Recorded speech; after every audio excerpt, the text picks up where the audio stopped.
Hi, I'm Jackie, I'm 28 and I'm from Liverpool. You may have seen me recently on Astronaut, Do You Have What It Takes, which is a BBC Science documentary running over 6 weeks where 12 candidates are selected from thousands of applicants to undertake astronaut selection tests and see if they have what it takes. So why did I want to take part in something like that? Well, it's never really been my dream to be on a reality TV show, so to speak. But this was an opportunity that I just could not pass up. I wanted to apply, and a lot of people told me I had no chance of getting it. But that was okay because I knew that I could do it, and I wanted to show everyone that maybe, yeah, I do have the skills necessary to become an astronaut. And the only way of knowing myself was to take part in this process. And for me, as a Liverpool girl, I'd always dreamed of becoming an astronaut and was always told that it was impossible. And, you know, people like me don't get a chance to become an astronaut. And so when I saw the advert, I thought this is the closest that I may ever get to living my dream, and maybe someone will see something special in me, and maybe I'll even surprise myself at the things that I can do, and it will give me the courage and the confidence to apply for real when ESA open their applications. I've always absolutely adored space. Since I was a kid, I just loved learning about the planets. I'd go outside and just lie in the grass and look up day or night and just imagine what was out there. And it never scared me at all. It just fascinated me even more. And I think I'd gone into school one day and told people I wanted to be an astronaut, and people laughed and said, "It's not possible. That you can't be an astronaut, you're not American."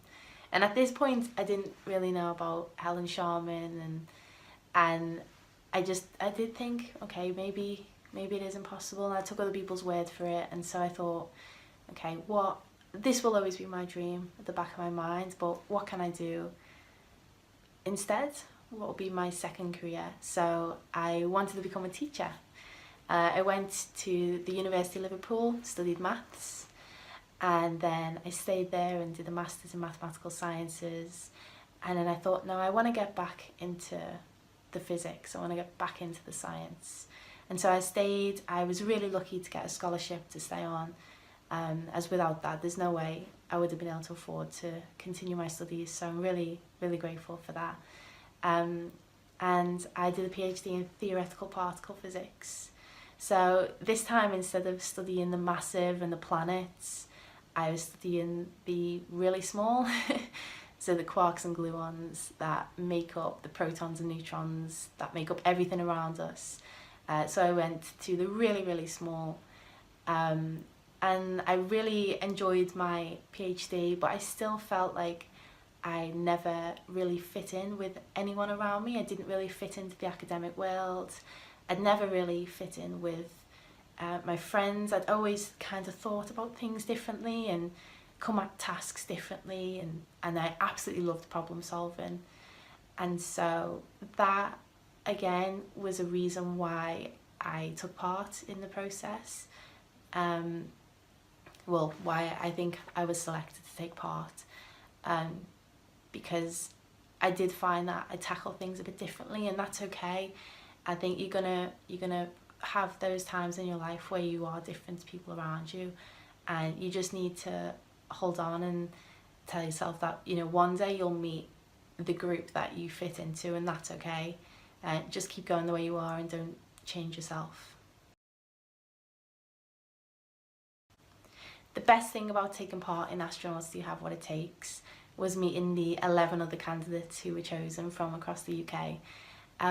There was a surgeon, a dentist, a teacher, a quantum physicist who was also a ballerina.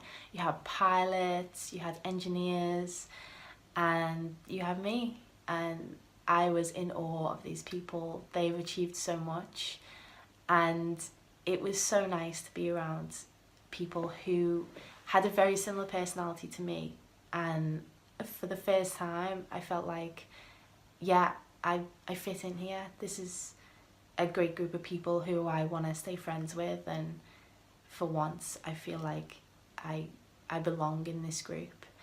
And so for me, that was something that I felt like I won personally, was that acceptance and that feeling that, you know what, I have been different this whole time and I haven't actually fit in, and now I'm with a group of people who really lift me up, and there's nothing better than being around a bunch of high achievers, because they just make you want to achieve more, and it becomes competitive but in a friendly way, and we were all supporting each other, which was really nice. And we're all still friends now, so that was one of the best things for me. Another of the best things that I found from the experience was flying a helicopter. So we did this on day one, and it was like the most amazing thing ever. We didn't know where we were going, and we pulled up to this airfield, and Chris arrives in a helicopter, which is just magnificent. And I think if I was an astronaut, if I couldn't arrive in a spacecraft, I would arrive in a helicopter as well. And so getting to do that on day one of astronaut training, I think it really hit home for us that this wasn't going to be easy, because flying a helicopter is not as easy as it looks. And so just to get that opportunity, you know, for someone like me from Liverpool who, you know, might not have that much money, to get to go in a helicopter was just insane. And I remember saying in the interview I had straight after, trying to fly it, you know, if I haven't done enough to impress Chris and I get to go home today, that's okay, because I made it to the final 12, I made 11 new friends, and I got to fly a helicopter. So for me, that was just a massive achievement already, and one that I was really, you know, amazed with, and it still makes me smile like this when I think about it, that I was in a helicopter and had control of the whole thing, maybe for only a few seconds, but it was still amazing. The hardest thing for me, or the most difficult thing during Astronauts Do You Have What It Takes, was the underwater dunker, so the underwater helicopter survival test that we had to do. So the whole time that we were going through the selection process before we'd all been chosen, I had been training, but not as much as maybe I should have, because I didn't want to put all my eggs in one basket and train, and then be told you haven't made it. And I knew that the more I hoped for it, the more disappointed I'd be, because I honestly, at no point did I think that I had, you know, the skills necessary and that I stood out as one of the final 12. I mean, over 3,000 people applied, and I guess I didn't really have much confidence in my own ability. And so when we were when we were told that we were successful and we made the final 12 and that filming started in 2.5-3 weeks time, I went into a little bit of a panic, because I still couldn't swim at this point, and I knew that it was definitely going to come up in some way or another, because astronauts train for EVAs, their spacewalks, underwater. So I thought, it's definitely going to come up at some point. I am going to have to learn to swim. And so I frantically tried to learn to perfect my doggy paddle in that 3 weeks, which is annoying, because if I would have had that faith and believed in myself from the start, I would have had a lot more time to learn to swim, and maybe would have done the test a lot better than I did. I still managed to pass marginally, but I remember the water was coming up, and I thought, I don't know what's going to happen, and I was absolutely terrified. It still makes me feel a bit sick thinking about it today, but even though I was terrified, I knew that I had to do it. I mean, come on, this was the one chance that I had, and there was no way I was going to let fear stand in my way. And so I battled on through it, even though I really didn't know what was going to happen when I went under the water. I'd never put my head under before. I didn't know if I was going to drown. I didn't know if I was going to panic and breathe in water, which I kind of did. But it was okay. And I think there's going to be times in life where you're going to have to put those fears on hold and just go for it, and you can do it. I think I surprised myself that I actually did that, and even watching it back, I couldn't believe that I had gotten into that container and been thrown upside down in water when I could barely swim. And so, yeah, that was the most terrifying thing for me, the hardest thing for me during the process.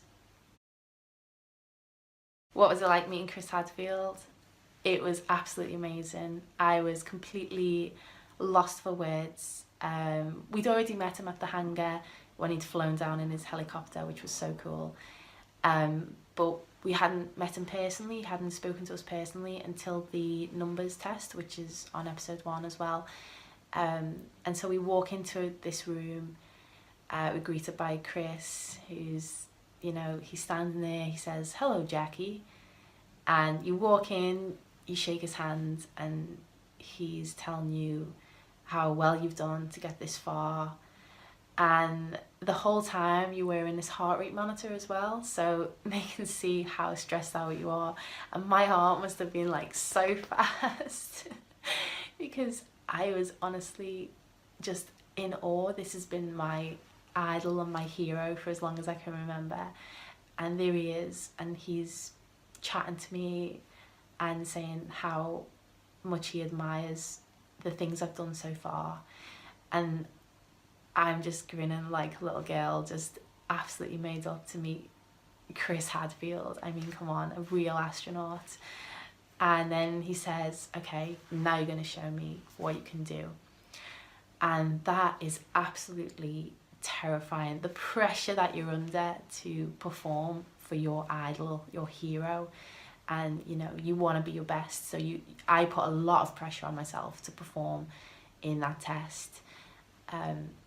But yeah, he's fantastic. And really, you're always really nervous when you meet your idol because you think that they're not going to live up to your expectations, but he completely surpassed them, and he's still very much, you know, my inspiration, and taking part in the process has really motivated me to carry on, really. So I think, you know, would I still want to be an astronaut after everything that I've been through with astronauts who have what it takes? And the answer is definitely. You know, I've had a bit of a taste of it now, and I feel like more than ever, this is what I want to do. And although ESA aren't looking for applicants right now, they will be in the future, and I want to be in a position, like Chris was, to apply when the chance comes up. And I think that's really why I love Chris, and why he's my idol, because when he was training, when he was younger, it was always this dream at the back of his mind, as it was mine. But for him, it really, really was impossible because there was no Canadian Space Agency at the time, and the only way in was through NASA, who were only hiring Americans. And so for him, the dream, you know, really was impossible, but he kept at it, and everything he did was to build up this portfolio so that if the opportunity ever came up, he was ready. And that's the position that I want to be in. And so I wouldn't say that taking part has deterred me in any way. I think along with that, the experience, meeting Chris, meeting the other candidates, you know, getting to do those amazing things, and also all the support that I've had back home and on Twitter of people saying, you know, you might not be able to swim, but you can definitely do this. I feel like we're going to see you up there, and we're going to see big things with you. It's really inspiring and encouraging. And although I could have been really upset when I left the process, And I was for a little while. You know, I did think I was a failure, and I was very, you know, disheartened and thought, what's the point? You know, I maybe I can't do it.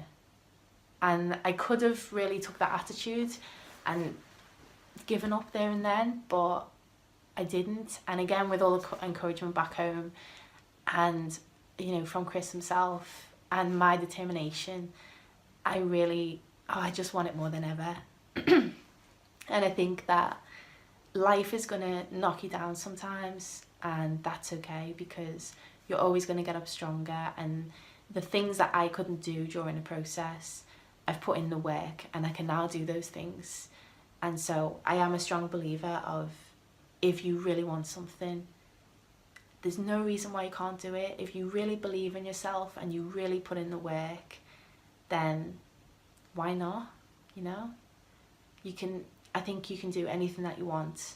You just, even if people around you don't believe in you, which was the case for me, then you believe in you, and there'll always be someone who believes in you. And so you just need to be strong and be brave and continue, and eventually you'll get there. And don't let anything stop you living your dream. And that's the attitude I'm taking now, and why I'm putting in so much hard work for when ESA open their applications, and hopefully I get to do the process all over again, but for real.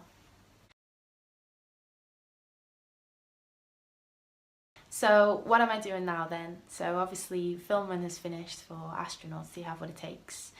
And although I'm still training to be an astronaut in my spare time, by, you know, staying fit, improving my fitness, going swimming every day, that's definitely something that I now do on a regular basis. I'm still practicing a bit of Russian, and hopefully in the future, the very near future I hope, I'm going to learn to fly, whether that be helicopter or an aeroplane, we'll see.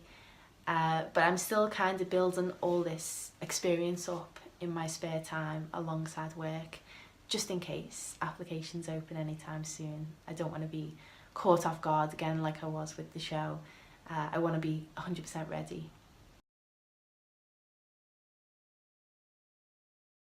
As well as training to be an astronaut in my spare time, I'm also working as a science communicator. So after my PhD in theoretical particle physics, I decided I wanted to take a little break from research, and so I went into science communication. So that is really, it's a mix of things. So you can do workshops at schools or community centres, just basically trying to inspire people to get into science and make science more accessible and understandable. And so that is something that I'm really passionate about, because I think that everyone should be able to enjoy science regardless of their age, of their sex, of their gender, of their background. You know, it's not all, you know, science isn't a rich white man's subject, and everyone can access science, and everyone should feel empowered to do science as well. You don't have to be a scientist to do science, and that's really what I'm doing now at the British Science Association, where I currently work. And then at the end of the month, I will be moving to Bristol, so another big change from moving from Liverpool to London, now London to Bristol, to work with the Association for Science and Discovery Centres. And so my job there will be a specialist project manager, where I'm going to be hopefully putting together and running some national physics programmes across the UK, in science centres and science museums, discovery centres, which will hopefully inspire more people into science.